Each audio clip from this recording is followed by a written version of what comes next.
It's not something that you implement and then you're finished with. You have to keep thinking about it, keep talking about it. It's a marathon, not a sprint. And you probably are going to have to change the tactics along the way. It's about that reevaluation process. Hello and welcome back to Shared Ag Solutions by BCG. I'm Janine Batters. In this episode, we continue on with our series with the topic Drought Proofing Your Farm with Fiona Best. Fiona is the CEO of BCG. She is also Regional Director of the Victoria Drought Resilience Adoption and Innovation Hub. So jumping in, Fiona, just for our audience, I'm sure most people know who you are, but for those that don't, can you just tell us a little bit about yourself? Sure. Well, I am the CEO of the BCG and have been for the last 3.5 years, and I'm really enjoying that role. Prior to that, I was school teaching, which I also loved. Prior to that, I was working for the BCG as an extension officer. I'd studied ag science and commerce at uni, and prior to that, grew up on my family farm in southern New South Wales. You've got your BCG hat, which you do so well, but you've also got the Drought Hub. I'm not exactly sure how you do it all, but you do it and you do it so well and you make it look easy. Can you just tell me a little bit about the Drought Hub? Sure. The Victoria Drought Hub is one of 8 drought hubs across Australia that have been set up by the federal government through the Future Drought Fund. And the purpose of the Future Drought Fund is to build resilience in our farming businesses, in our communities and across our landscapes to make sure that they are ready for the next drought. Because there is a movement away from the thought that drought is an exceptional circumstance. It's not. It's going to be part of what we experience moving forward. So therefore our businesses need to be ready for it. So the Victoria Drought Hub is a partnership. It's led by the University of Melbourne with 5 regional nodes across Victoria and other university partners, Deakin, La Trobe University, Federation University, as well as Agriculture Victoria. And the 5 regional nodes are the Birchip Cropping Group, Food and Fibre Gippsland, MRIC, which is the Mallee Regional Innovation Centre, and Riverine Plains in the northeast and Southern Farming Systems in the southwest. And the whole aim of the Drought Hub is to find out what will build resilience in non-drought times. So building drought resilience is a marathon, not a sprint. So we need to be building resilience within our businesses in periods where we're not in drought. The Drought Hub, it really takes a long-term view to building resilience, and it looks to create buffers to enhance farming systems and the natural capital that will minimise negative effects when drought occurs. So tell me, Fiona, just before we get any further into the podcast, what does drought proofing mean? Great question. I think drought proofing is something that people think that it can be done overnight, but it can't. It's a marathon, not a sprint. It's a process that farmers are going through all the time in terms of trying to prepare their business for conditions that may not necessarily be producing high yield, low rainfall years, and therefore those times will be affecting profit. So drought proofing is trying to build resilience within your business to make sure that you can withstand those dry conditions. But as I said, this is not something that you can do overnight. You have to build that into your business in the good times, as well as looking at things that you can do when you're experiencing drought. Okay, so if you were just starting out, where would you start? It's hard to identify specifics in the sense that it's going to be dependent on each individual farm. But I think if I was coming in, as an external consultant to any farm business, I'd probably be starting at the people who are involved in the business, understanding who's involved, what their skill sets are and what their aspirations are. And then it's obviously about the production capacity of the property and the farm and what the commodity mix is and understanding how well that's being executed, understanding the infrastructure on the farm, understanding the machinery requirements on the farm, looking at the natural capital on the farm. And I think it's probably just getting a whole picture of how the farm is currently operating, because once you've got a general picture of how that farm is operating, maybe where the strengths and weaknesses are, then you would start probably honing in your priorities about where the vulnerabilities are, what would need to be focused on to really drought proof. I guess people focus straight away on the money and on the finances, which is, is logical. But probably what's underpinning the money is all the people, the machinery decisions, the cropping decisions, the sheep, livestock decisions, things like that. So it's hard to pinpoint because it's all of it. I was just thinking when you were speaking then about the people, and obviously they're always the most important thing in a business, keeping them safe, keeping them happy, helping people to do what they love, which is farming. It sounds like it's a zoom out approach perhaps, and maybe having some tough conversations or sitting down and actually making some time to have the conversations about where your business wants to be, those aspirations, that sort of thing. Yeah, I mean, we're specifically talking about drought-proofing your farm, and so I would be sitting down with all of the people within the business and saying, could our business withstand one drought? Could it withstand 2 droughts? Could it withstand 3 droughts? We went through the millennial drought, and it was a pretty devastating time from sort of 2002 right through to the early 2000s. And I would say, could our business withstand those sorts of conditions again? Where are the areas of vulnerability? What do we need to work on as a business? And try and get all the people around the table to identify where they feel like the farm business might be exposed. Okay, so identifying the vulnerabilities, and then what?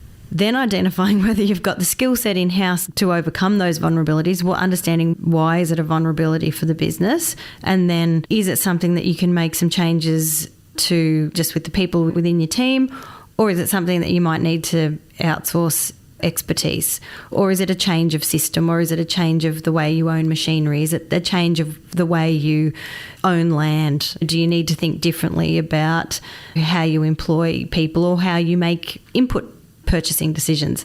Again, it will come back to knowing your business, knowing where those vulnerabilities are, understanding the drivers of the vulnerabilities, and then seeing, righto, how can we actively make some changes? And you might need some outside help to be able to do that. Okay, so talking about some areas that perhaps might be vulnerable, can you outline some of those key areas? Well, what comes to mind first of all is cash reserves. Do you have cash in the bank? What level of input could that service? What are your assets? There's a whole component around financial viability and how many years you could financially withstand very low production years. How you assess strength in that space might be cash on hand. It might be assets that are non-farming assets related that you could liquidate if you needed to. Farms that are running livestock might be thinking that their area of vulnerability is that they don't have the capacity to move stock off paddocks when they need to. So do you need to set up a stock containment area? And do you have the skill set within your business to run a stock containment area? How to set that up for a really profitable enterprise? Do you have enough on-farm storage, both grain or hay? Maybe have a strategy around that. Machinery ownership is one of the key things that puts farms under pressure. So you obviously need to have a machinery replacement strategy. There's probably examples where there is no strategy. It's just either as something completely breaks down or as there might be a tax incentive. That might be the key driver of a machinery purchase, which may not necessarily be the best, most profitable option. So yeah, there are probably a few things that come to mind.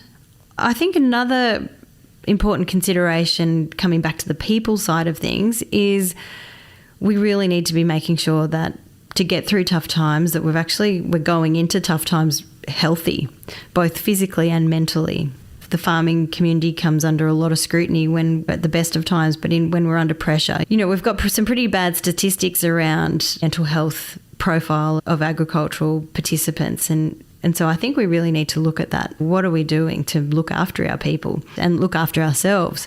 I read a study by Ross Kingwell, who's a professor in WA, and one of his reports talked about, you'd have to look it up, but it was a longitudinal study looking at a number of farms in Western Australia during a period of drought, and it was identifying farms that were able to withstand drought or come out of drought probably better off than they were when they went into it. And one of the key factors was social engagement in communities. So farms or farmers that had social engagement within their community were actually far more resilient.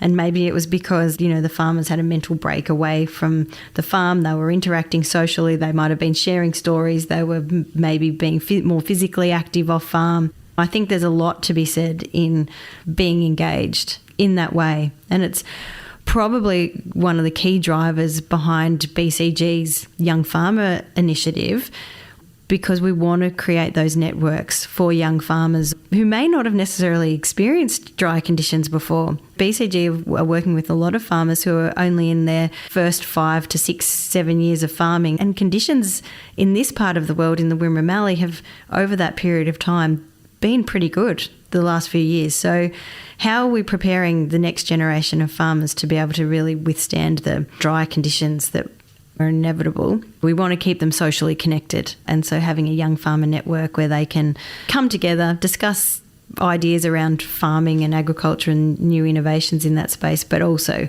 just have a social outlet and sharing ideas with people who are doing the same thing that they are. It's interesting, isn't it, that you're talking about that social connection and what that paper found and about how that can help you drought proof. Because as you said earlier, we often feel like drought proofing is all about the finance. And when we are so busy being farmers and doing what we love, sometimes it might be easy to say, oh, can't get to footy training tonight, or won't catch up with the girls. I've got to do this, whatever work it is that's taking priority. But I think really it is important, from hearing what you're saying, that we do prioritise those connections when we can and on a regular basis as part of drought proofing and as part of being a profitable business. So you're sitting down at the kitchen table, perhaps you're ticking a few of these boxes and saying, yep, we're doing this well, we're doing this well. Perhaps we're not doing, how do I do livestock containment, or how do I set up a feedlot? Who are some of the people that would be good to reach out to? Well, obviously it depends on the area that you're wanting to support your business in. But I would say if it's finance, there's so many financial planners out there, your bank manager, your accountants, making sure that they're all involved and sharing your goals and aspirations as a farm. If it's the livestock example that you've talked about, there's nutritionists. BCG has information in relation to how to do that. So we've got lots of resources. There's a lot of resources through state agencies that can support farmers in livestock management in drought conditions and in preparing for that. So I think there's a lot of information around that. Likewise, if you're wanting to manage people better, there's a lot of support around communication on farms. One option that many farmers are considering is setting up a board. So where you've got external people coming in to advise the business, and they might identify vulnerabilities within the business that, the business owners may not have. So that's an emerging concept that I think we're going to see occur more and more within farm businesses. And I think that will have a drought proofing effect naturally by the level of scrutiny that's going on at a farm business level. That makes sense, doesn't it? Because the more ideas, the more people that are thinking about something, great minds that are all experts in their area, if they're all together thinking about something or helping to problem solve, that could also actually potentially help with health and well-being as well, because you don't feel like all those decisions are resting on your shoulders. Yeah, I think if the farm business can feel comfortable in sharing what's going on within their business, I think there's actually a lot to be gained by setting up a structure like that or similar to that where you're getting external input, and it's a healthy thing. Some people, I think, feel a level of discomfort because they might feel that there's an area of their business that they probably haven't been doing too well in from their own self-assessment that they might not want to expose, but it's okay. It's a really good thing to do, to lay yourself bare a little bit, because some really positive outcomes can come from it, because you might get this injection of fabulous ideas that can really help take your business to the next level, which, again, coming back to the whole drought proofing concept, can only stand you in better stead. It makes sense that you don't always want to say, oh, I'm not really good at this. But ultimately, if you do work on those areas, you are going to drought proof your business, but you're also probably going to feel better and be more confident and be more productive in those areas because you have sought out that training or that support. And the thing is, we don't have to be good at everything. We can't be good at everything. And someone was telling me recently that you've only got 100% to give.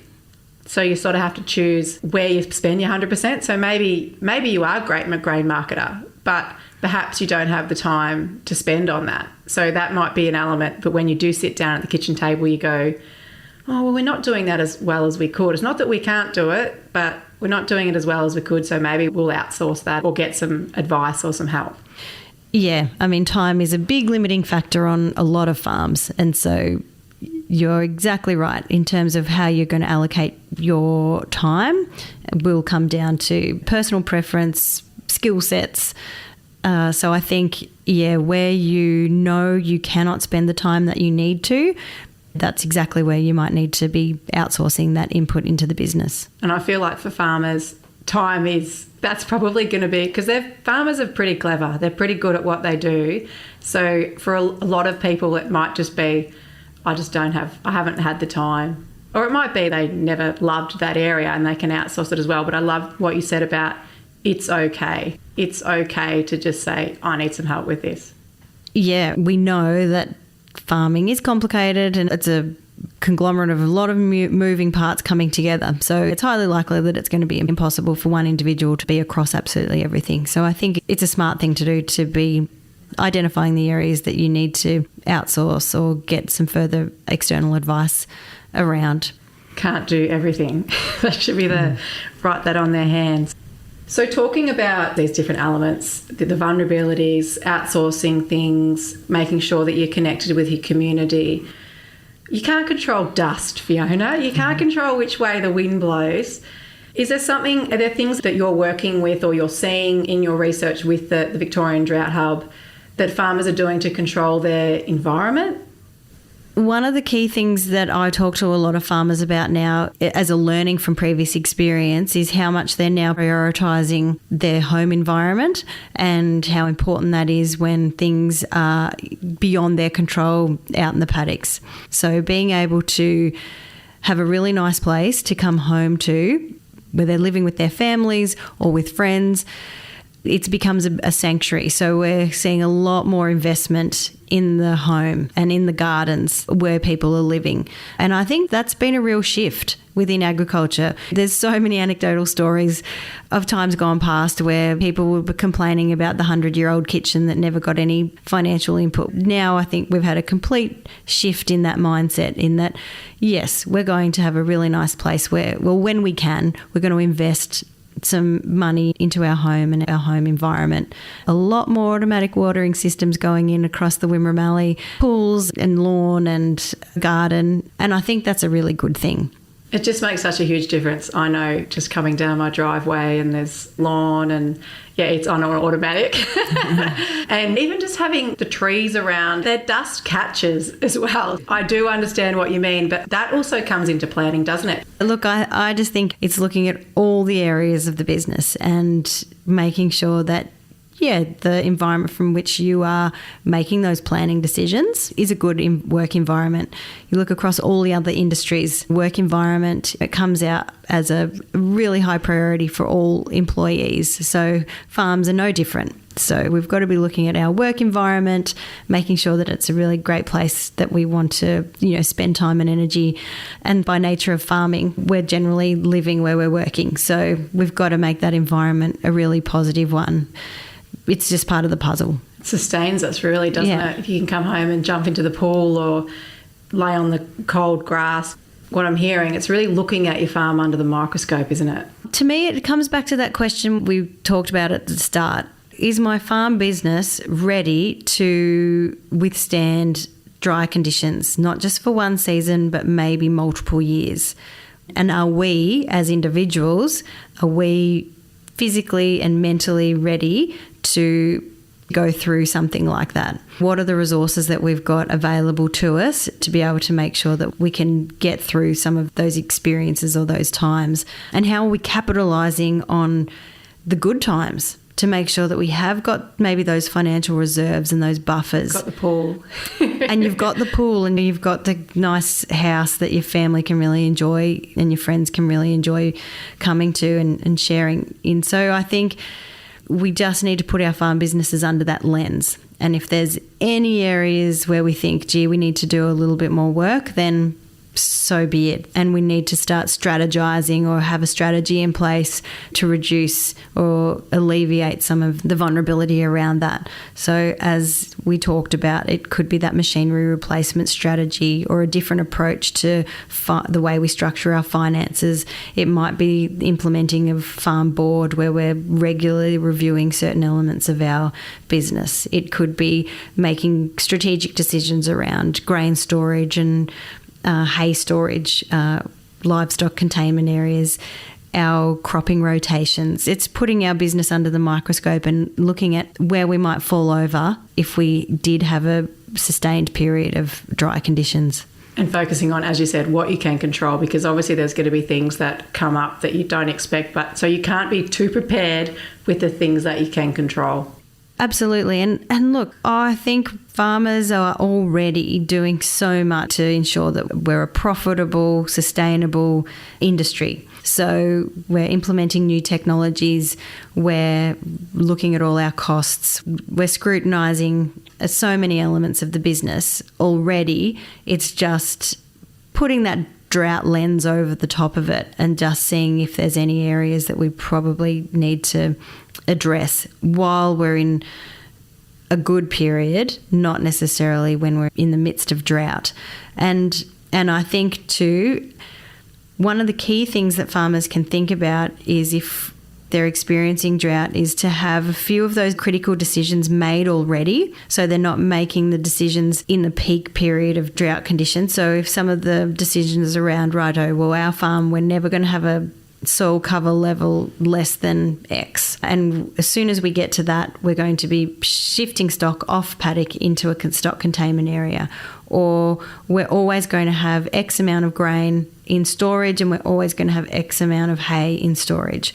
Or we're never going to go below a cash reserve of X, depending on the business. I think it's having some of those things already thought out before you're in drought, so that when you are in drought, the pressure's off because you know you already have that plan. You already have a strategy around the decisions that you're going to make You've made those decisions with a clear head when you're not under pressure. Yeah, that's right. I think the decision-making process in dry times, in drought, can be, clouded, can be influenced by maybe not the clearest of thinking. And so to have all of those strategies in place beforehand can really take some of the pressure off, and doesn't mean you mightn't change the decision. Like you absolutely might, but at least you're not starting with no information. You've got a plan in place that you know that you're going to implement. You're really drought-proofing your own thinking decisions.